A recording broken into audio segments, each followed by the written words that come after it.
جب تک انسان اکیلا ہوتا ہے تو اکیلا ہی اللہ کی طرف منزل کی طرف قدم اٹھاتا ہے۔ اگر اس کے ساتھ زندگی کا ساتھی بھی نیک ہو، متقی ہو، تو تعاون بڑھ جاتا ہے، منزل آسان ہو جایا کرتی ہے۔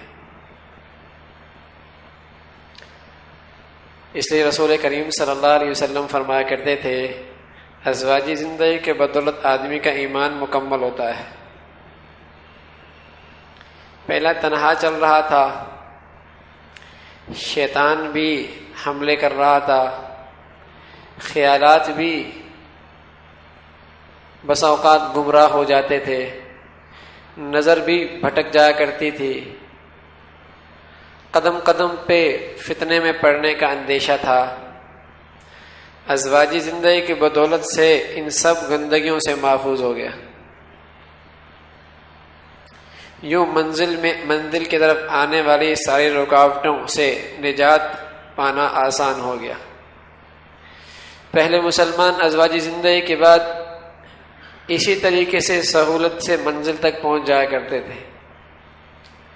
وہ ازواجی زندگی کیا ہوتی؟ ایمان کا ترقی کا ذریعہ ہوتی۔ اس زندگی سے عفت اور پاک دامنی زیادہ محفوظ ہو جایا کرتی، اس کی برکت سے آنکھوں کے اندر حیا آ جایا کرتا تھا، اس کی وجہ سے دل کے خیالات بھٹکنے سے محفوظ ہو جاتے تھے، اس کی برکت سے گھر محبتوں کا گہوارہ بن جاتا تھا، تنہائی ختم ہو جایا کرتی تھی، اور جسے کہیں کہ ہر قدم پہ آدمی اپنی زندگی کا ساتھی کو اپنا ساتھ محسوس کرتا۔ لیکن جب سے مسلمانوں نے اسلام کی ہدایات کو اس سلسلے کی چھوڑی ہے، تو شادی کیا ہوتی ہے؟